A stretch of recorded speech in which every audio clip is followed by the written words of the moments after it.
I want a divorce. I don't mind, but I won't pay alimony. You don't have any money, since you don't work. Are you okay with that? Protecting my happiness is much more important than money. I don't want to stay in this house, and moreover, I don't want to live with a man like you. I'll definitely get a divorce and make you pay. My name is Rachel, born and raised in the countryside. At 58, I enjoy gardening when it gets warm.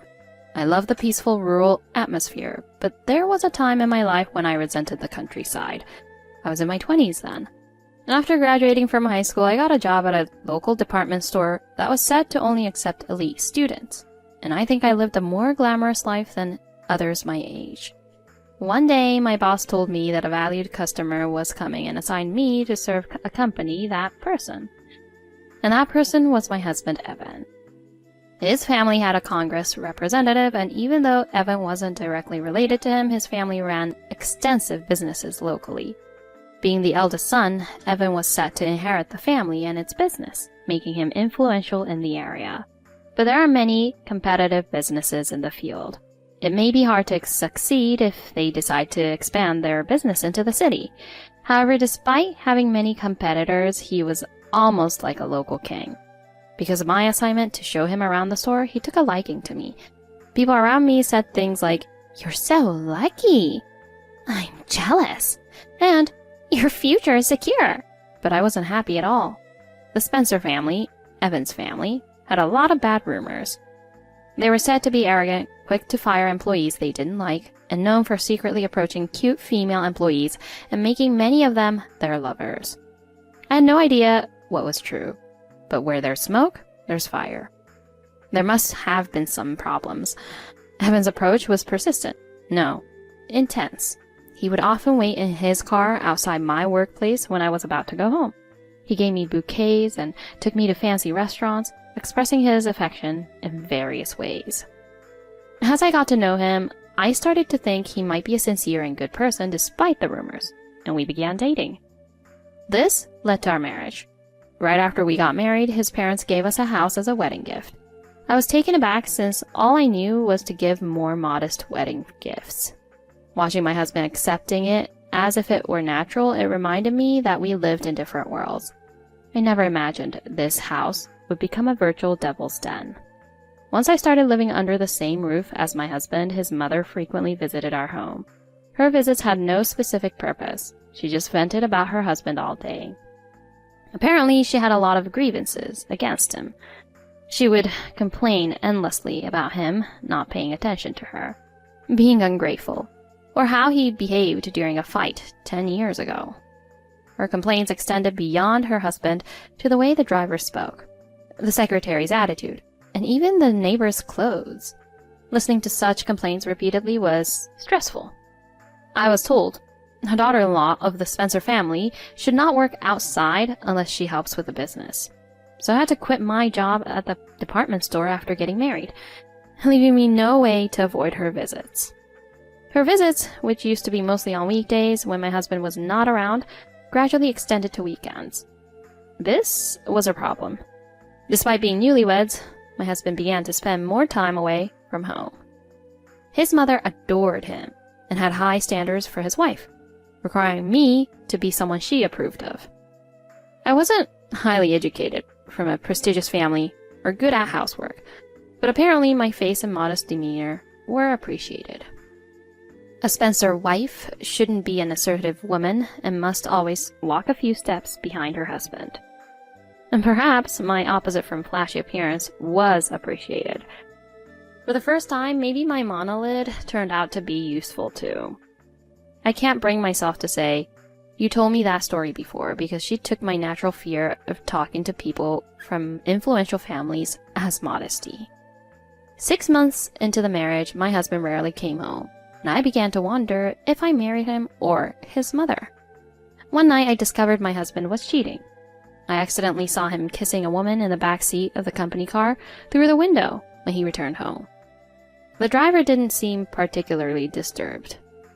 Once my husband finished his interaction with the woman, the car smoothly drove away as if the driver was used to my husband's infidelity. "Hey, who was that just now?" Naturally, I confronted my husband. who entered the house nonchalantly. I couldn't forgive infidelity less than a year into our marriage, especially after his intense pursuit before marriage. However, his reaction was far from what I expected. Don't make a fuss over just 1 or 2 women. Now go and get my dinner ready. I was speechless as he removed his tie and headed for the living room. He wasn't even trying to hide it, but instead brazenly dismissed it. Wait, explain. Who was that woman? Shut up. She's from work. She's new, so I'm looking after her.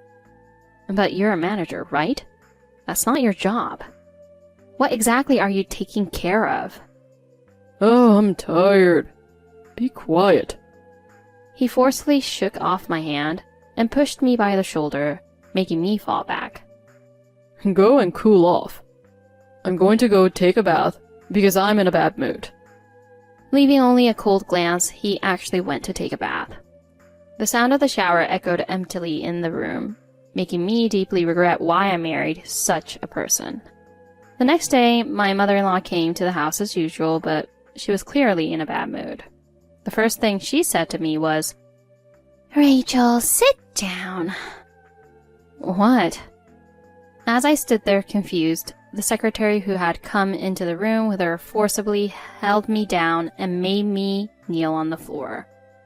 What is this? "I heard you yelled at Evan last night when he was tired from work. Is that something a wife should do?" How do you know about that? But Evan was kissing a woman in front of the house. It's only natural to ask what that was about. "Evan told me to give you a stern lesson. A woman of the Spencer family would tolerate 1 or 2 women outside." Tolerate infidelity? You're telling me to turn a blind eye? "Noblemen in the old days kept many women as mistresses. That's what it means to hold power." I couldn't accept it. This family was definitely strange. That's enough. I'm going to divorce Evan. The moment I said it, tears welled up for the first time. Despite everything, I had liked my husband. I never imagined on our wedding day that I would be betrayed like this and choose to leave. However... "That's absurd. What are you saying?" My mother-in-law's fierce tone made me shrink back. After a deep sigh, she took out her phone and made a call. "Hello? Sorry, but could you come home for a bit? Is that okay? All right, see you soon." Hanging up, she glared at me and said, "We'll take you to our house." I resisted, but the secretary forcibly dragged me into the car and took me to my in-laws' house. Or rather, to the shed of my in-laws' house. Soon after we arrived, my father-in-law appeared. The person my mother-in-law had called was my father-in-law. I heard you want a divorce? He sneered as he asked. Yes. Sorry, but we can't allow that. We don't want a scandal about a Spencer being left by his wife. I don't care, As I tried to argue, my father-in-law grabbed my hair. Listen, my words and Evan's words are absolute. You have no right to refuse. Cool your head until you understand that.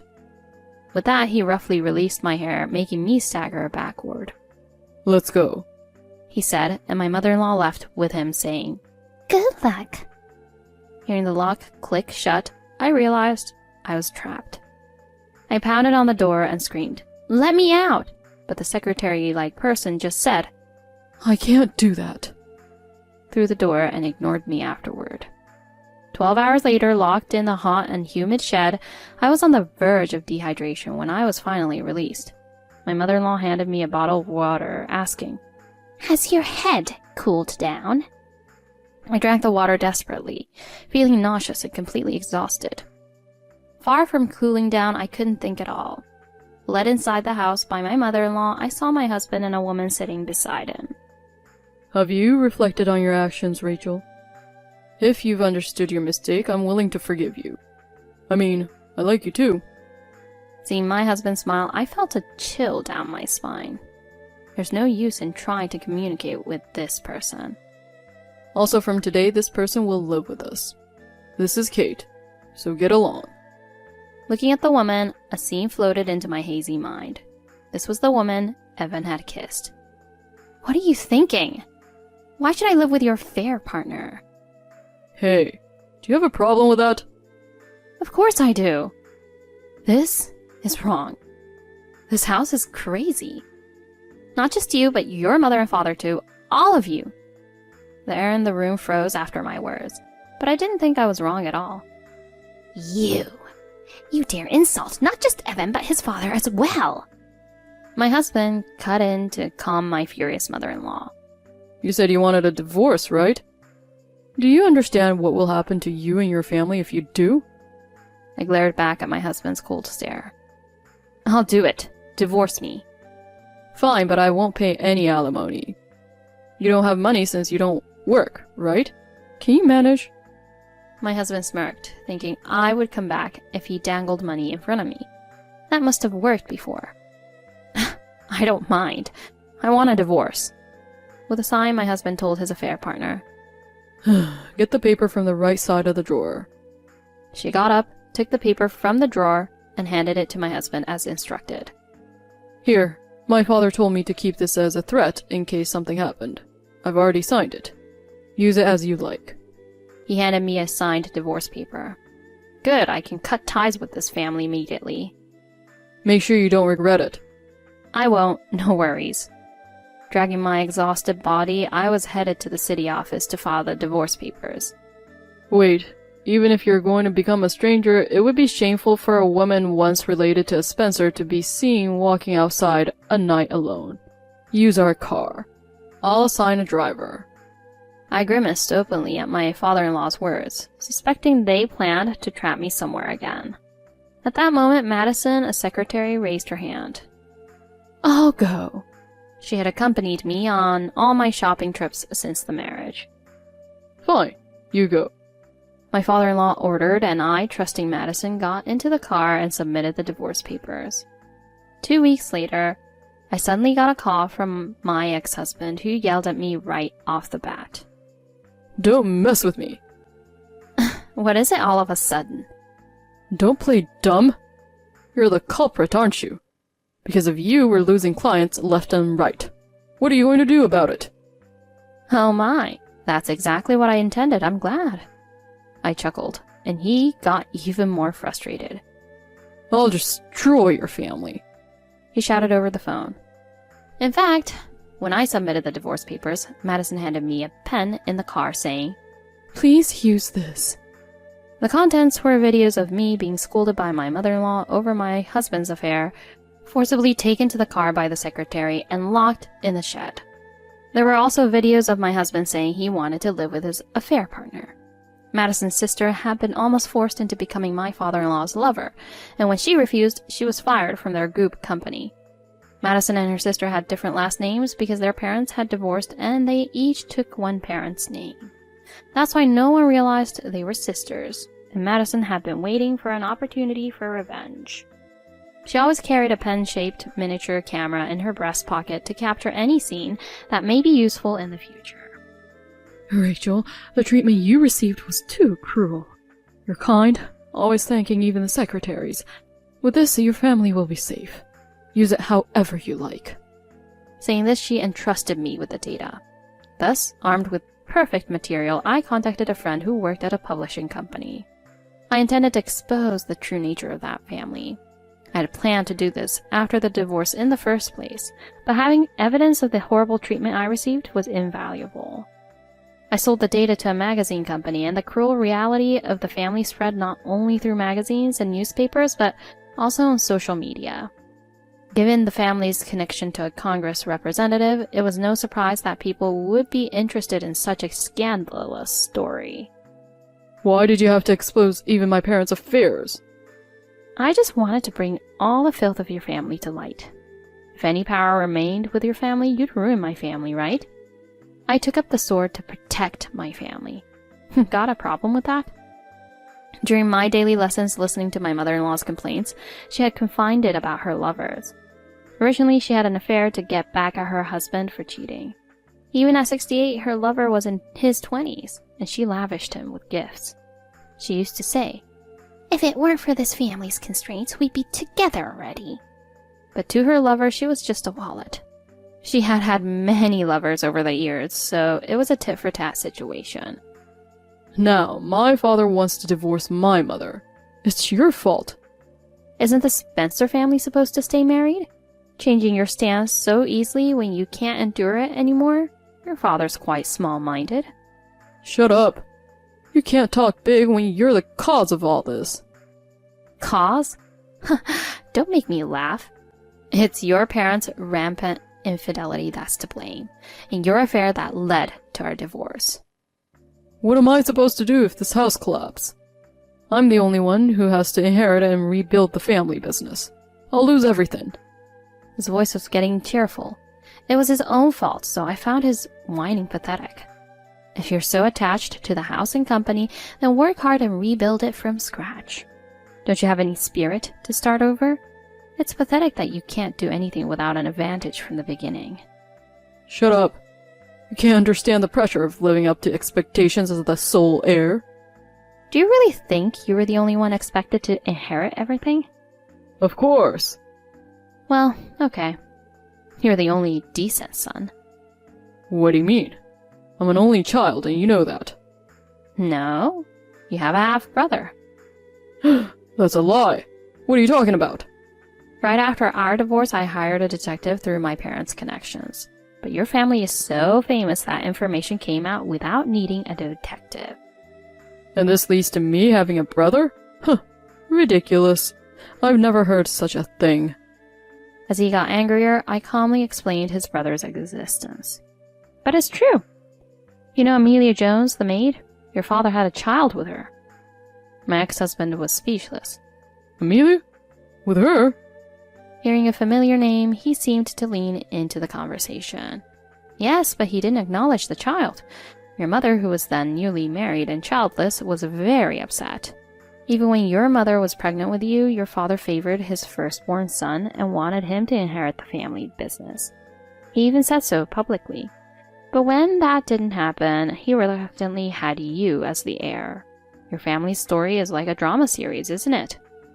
In a small voice, my ex-husband muttered. This can't be true. His tone indicated that he no longer thought I was lying. So here's a question for you. Huh? He seemed displeasured by my sarcastic tone. Who is the true Spencer family heir? What do you mean? Well, you're a child from your mother's affair. What? Knowing about Amelia's pregnancy, your mother had an affair with the then driver and got pregnant with you. That can't be true. It is. Your father doesn't know, but there were people who knew about your mother's affair with your biological father. Oh, no. I'm the rightful heir, or else all the things I've been through would be a waste. He screams like a child. No, Amelia's son is the rightful heir, because you're not related to your father by blood. You can confirm it with a DNA test if you doubt me. It'll be interesting to see how you handle a family and company that's technically not even yours. Good luck then. Bye. I couldn't hide the smile that crept onto my face as I cheerily hung up. He was too shocked to say anything. After that, my leak led to more magazines exposing my ex-husband's family scandals. Not only was it revealed that he wasn't a Spencer by blood, but also his father's tax evasion and his mother's verbal abuse of the driver came to light. As a result, his family's downfall was quicker than I anticipated, and their business was shut down. In the local community, they became known as a despicable family, and now they've scattered and live humbly. Even though the relatives managed to live modestly, my ex-husband, whose face and name were publicized, struggled to find a job. He tried to order former subordinates to find him work, but no one listened to him, powerless, and this act was also published in magazines. Now, he's jobless. His parents divorced and remain unemployed, fighting over alimony. They were a wretched family till the end. Meanwhile, I begged and was rehired at the department store where I worked before marriage. I worked diligently, telling myself never to marry again, and got promotions as I got older and older. In my later years, I attended a school reunion and got along well with a classmate who was attending for the first time. Despite many invitations, he never joined reunions until he was in his 40s. He's not good with people and is quiet, but I found his unpretentious nature trustworthy and got married soon after. Our marriage is going well so far. My first marriage was tough, but it helped me see through people better and find my current husband after being single for a while. In that sense, my life hasn't been all bad. I even grew to feel grateful to my ex-husband.